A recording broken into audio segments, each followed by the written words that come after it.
I hadn't touched the Leica in nearly 2 years.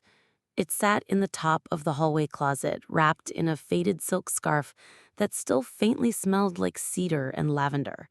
My late wife always said it had a soul, that it could find the light even when she couldn't. I listed it on a whim. Maybe whim is the wrong word. It was a Tuesday. I had eaten half a grapefruit and stared at the blank space above the mantel for too long. The house had been too quiet for too long. So I opened my laptop, typed out a description, and clicked post before I could second guess myself. When Harper showed up the next afternoon, I nearly didn't answer the door. She was younger than I expected, late 20s maybe, hair messy in that artfully deliberate way. She wore an oversized sweater with paint smudges near the hem and Doc Martens that had clearly seen better days. "I'm here about the Leica," she said, holding up her phone like a badge. I led her inside, the stillness of the house settling over us like dust. The boxes in the corners hadn't moved since the funeral. Her eyes flicked across them but didn't linger. That alone made me soften toward her. I placed the Leica gently on the kitchen table between us. "It still works," I said, suddenly protective. My wife, kept it in perfect condition. She didn't answer right away. She picked it up with reverent fingers, brushing the leather grip, turning it over like it was a living thing. Then she looked up at me, her voice soft but clear. "This belonged to someone who loved light." I don't know why that line unraveled me. Maybe it was the way she said it, like she hadn't just seen the camera, but somehow understood everything it had seen. I must have looked startled because she added quickly, "Sorry, that was maybe too much." "No," I said, my voice thinner than I expected. "It's just, no one said something like that in a long time." We stood there in silence. I saw her thumb resting lightly on the shutter release, like she wasn't just holding an object, but listening for the echo of something it remembered. Then, before I could stop myself, I said, "Would you like to see some of the photos she took?" Her eyebrows lifted. "I would love that." I should have just handed her the camera, should have said thank you, taken the cash, closed the door. But something in me, something long frozen, trembled and stirred. So, instead, I led her to the back room, the one still filled with albums and negatives and tiny yellow post-it notes marking favorites with stars. The one I hadn't entered in over a year. When I turned the light on, dust danced like glitter in the air, and Harper whispered behind me, "She really did love light, didn't she?" I nodded, swallowing the lump in my throat. Yes, she saw the world in exposures. Harper sat cross-legged on the floor, thumbing gently through a box of 4x6 prints. I watched her tilt her head at certain shots: street corners in Prague, a girl blowing bubble gum in the rain, my wife's shoes half off on a hotel bed. She smiled, not out of politeness, out of understanding. And for the first time in months, I felt something shift. Not an earthquake, just the quiet unfreezing of a single breath. She turned to me, holding up a photo of my wife at the edge of the ocean, barefoot and beaming, the wind catching her curls. "She was beautiful," she said. I nodded, too full to speak. Then Harper asked, with surprising gentleness, would it be okay if I came back? Not for the camera, for the pictures, for the story. I should have said no, should have clung tighter to the past, but instead I found myself answering, "Yes, I think she'd like that." She smiled then, really smiled, and in that moment, for reasons I couldn't name, I wanted to be seen by her too. Harper came back the next evening, carrying a thermos of tea and wearing a scarf that looked hand-knitted. She brought her own camera too, an old Canon with a cracked strap and stickers peeling off the back. I made space on the dining table, moving aside a pile of contact sheets I hadn't touched in ages. "I've been thinking about the Leica," she said, pouring the tea. "Would you show me how to use it? Properly, I mean. I've never handled anything so deliberate." That word, deliberate, caught me off guard. It was how my wife used to describe people she admired. Photographers who didn't shoot by instinct alone, but who chose what to see. So I said yes. Again. We started meeting twice a week, sometimes more. Our photo walks took us through the old cemetery by the church, past shuttered antique shops, and to the empty shell of the Avalon Theater, where broken velvet seats faced a blank screen. At first, Harper was all curiosity, aperture questions, shutter speed debates. But soon, the walks turned quieter. She stopped narrating her every thought. I stopped holding my breath. One afternoon, we found a mirror leaned against a dumpster behind a florist's shop. Its edges were chipped, but it caught the late light in this way that made everything look like a memory. Harper raised the Leica and looked at me through it. "Can I?" I hesitated, then nodded. The click of the shutter was soft, almost reverent. "I don't usually like being in photos," I said, once the moment had passed. "Why not?" I shrugged. It was always her thing. She used to say the camera belonged on my side of the lens. "She ever turn it on you?" "Only once, when I was asleep." Harper didn't press. She just adjusted the strap on her shoulder and asked if I wanted to walk a bit farther before the light changed. A few nights later, we sat in my living room surrounded by film canisters and teacups. She was cross-legged on the rug, sorting negatives, while I half listened to the rain tapping the windows. "I used to work in hospice," she said, suddenly, like it had been weighing on her, taking end-of-life portraits. I looked at her, surprised. "That's beautiful. Hard, but beautiful." She nodded, tracing the rim of her mug. "I don't take pictures to remember people. I take them to prove they were here, that they mattered." I felt something inside me ache. She hated being photographed, said her work was behind the lens, not in front of it. "Did you ever try to take her picture?" "Once. She dodged it so fast you'd think I'd aimed a gun." Harper smiled faintly. "I get that.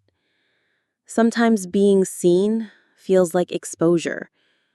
Not the camera kind." I didn't realize I'd been staring at her until she looked up and met my eyes. The moment stretched. Quiet. Full. Then she stood and walked to the window, silhouetted against the twilight. "Would you come with me tomorrow? There's this park near the cliffs. At golden hour, the light there turns everything into honey." I said yes. Again. The next evening, golden light dripped through the trees like syrup. We took turns with the Leica, trading glances more than instructions. She snapped photos of leaves, bark textures, the way my hands hovered near the camera. At one point, I looked up and caught her aiming the lens at me. I almost turned away, out of habit. But then she said softly, "For once, let someone see you." And I didn't move. The shutter clicked. I stood still. She lowered the camera, her eyes never leaving mine. Back home, as I tucked the Leica away, I noticed something I'd missed before. An undeveloped roll of film still inside. My breath caught. Harper saw the shift in my face. "What is it?" I held the camera gently, as if it might shatter. "It's hers. One last roll." She didn't say anything, just reached for my hand and gave it a small, steady squeeze. I stared at the camera long after she'd gone, heart thudding, wondering what truths it had held all this time. The film smelled faintly of chemicals and cedar, her smell, somehow still clinging. Harper stood beside me in the dark room I hadn't used in years, sleeves rolled up, her hair pulled back in a messy bun. I fumbled with the reel, my hands clumsy with anticipation. "I can do it," she offered gently. "No," I said, quieter than I meant to. "I need to do." We worked in near silence. The only sounds were the soft clicks of tools, the slosh of the developer bath, and my heartbeat loud in my ears. As the images began to emerge, one by one, my breath came faster. The first few frames were typical: windows with rain streaks, a stranger's face mid-laugh, the corner cafe she loved. Then, the next roll revealed something more intimate. The shoes I wore to her funeral, kicked off at the end of the hall, my hands reaching for a steaming mug, slightly blurred, our bedroom mirror catching my silhouette at dusk. Each photo was a whisper I hadn't heard in years. Then came the last frame. It was me, asleep on the couch, wrapped in that ugly green throw she always teased me about. The late light pooled across my face, warm and soft. My mouth was slightly open, vulnerable, at peace. I couldn't breathe.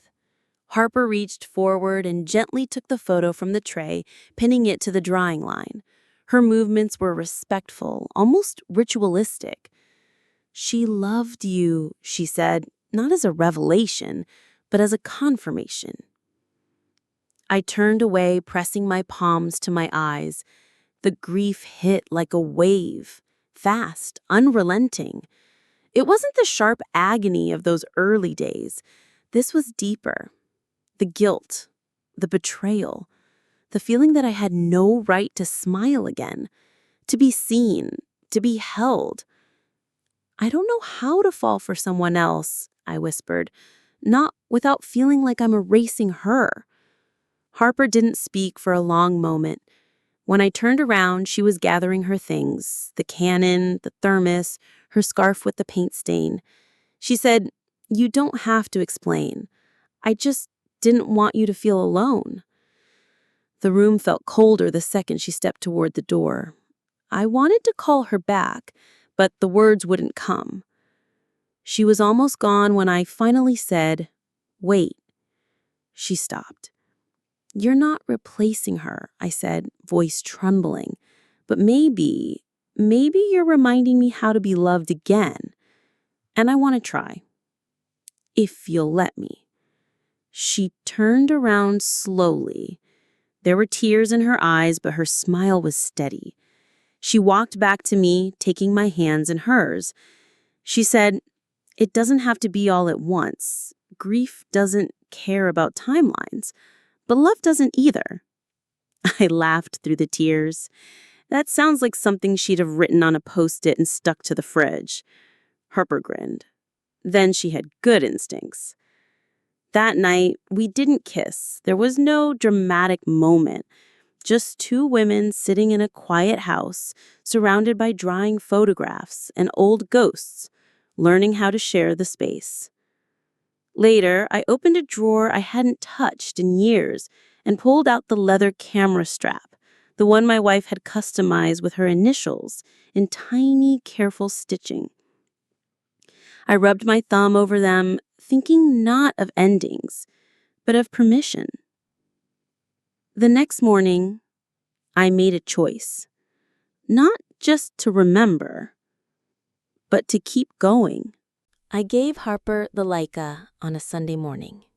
We were standing in the kitchen, barefoot, mugs of coffee steaming between us. The light through the window caught in her hair, turning it copper at the edges. I handed her the camera wrapped in the same faded scarf. Her eyes widened. "You're sure?" she asked. I nodded. She'd want it used, not boxed away.